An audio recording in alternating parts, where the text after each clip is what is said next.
But they have, while they might prefer not to have had to, they must, as required by company law. Indeed, the club might have wished they had the foresight to hold it a few weeks earlier. It has been far from good for a while at Tannadice, however, things have started to go seriously downhill recently. It is against this background that new chairman Mike Martin must this morning cope with the unenviable task of opening the club's latest AGM. He has only been in the post since the beginning of this month after Stephen Thompson stepped down amid rising rancor in the stands. Cast as having a keen financial brain, Martin's sense of timing is clearly not as sharp. Gone are the good old days, as one United shareholder reflected yesterday, when the main business of the AGM was conducted in about 5 minutes flat, and then Johnston Grant said, "Let's have a cup of tea, things are unlikely to be quite as civil today." Martin's reappointment as director and that of 2 others, David Dorward and Jim Fyffe, are formalities. Afterwards they will seek to satisfy shareholders' queries. Martin has been handed something of a hospital pass.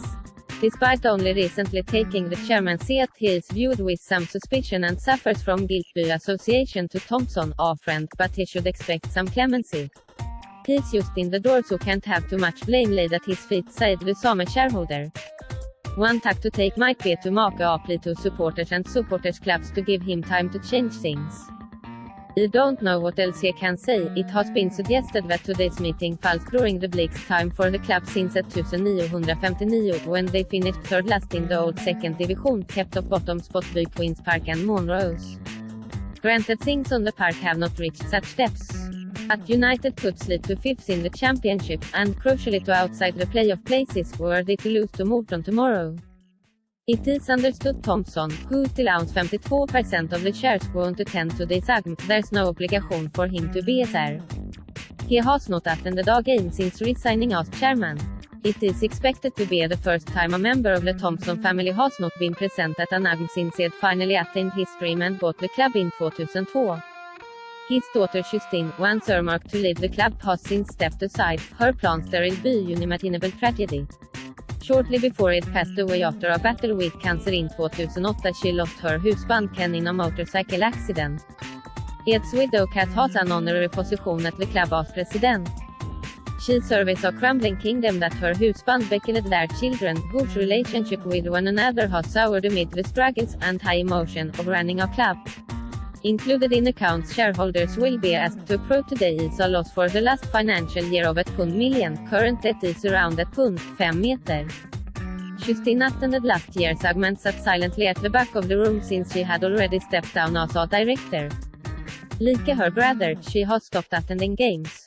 Earlier this year she was reported to have sold all her shares to Martin, for whom sleep would surely not have come easily last night on the eve of fronting his first AGM. Only 17 attended last year, but this number is sure to be swollen in reaction to the current state of affairs. Supporters might have had their faith tested, but this is a forum where shareholders have the right to hold people to account. It might be worth Martin pleading with Paul Sturrock to attend in a pacifying capacity. It is thought to be as much for this reason, to boost supporters, that the club legend, pictured, has been invited to return, firstly as scout and then, when things took another turn for the worse following last week's 3-2 home defeat by Queen of the South as emergency coach. Current manager Csaba Laszlo is viewed as someone on the brink, but is thought to retain the support of Martin, if not the fans and, significantly, his own players. Harry Lewis, the United goalkeeper on loan from Southampton, made some eye-opening comments following United's latest setback, a 1-0 defeat by Inverness Caledonian Thistle on Tuesday. He pointed out there was no structure to the team. They, the fans, don't believe in us and they shouldn't believe in us, he added. We have given them nothing to believe in. There are persistent rumors that both senior Dundee clubs might yet share a ground with Dundee City Council backing, as has long been claimed is the obvious solution to their respective financial problems. This is likely to be a subject addressed from the floor this morning. But Dundee yesterday reconfirmed they are pushing ahead with their own plans to move from Dens Park to a new stadium at a site in Camperdown Park. Managing Director John Elms has invited United or anyone else to become involved with the project, as tenants. We don't have a problem with anybody leasing the facility from us, he said yesterday. So even if Dundee exists, football will still likely be played on this famous street for some time yet. That is unless Mayor Martin intends to announce alternative plans this morning. Such deflection tactics, given the current circumstances, might not be a bad idea.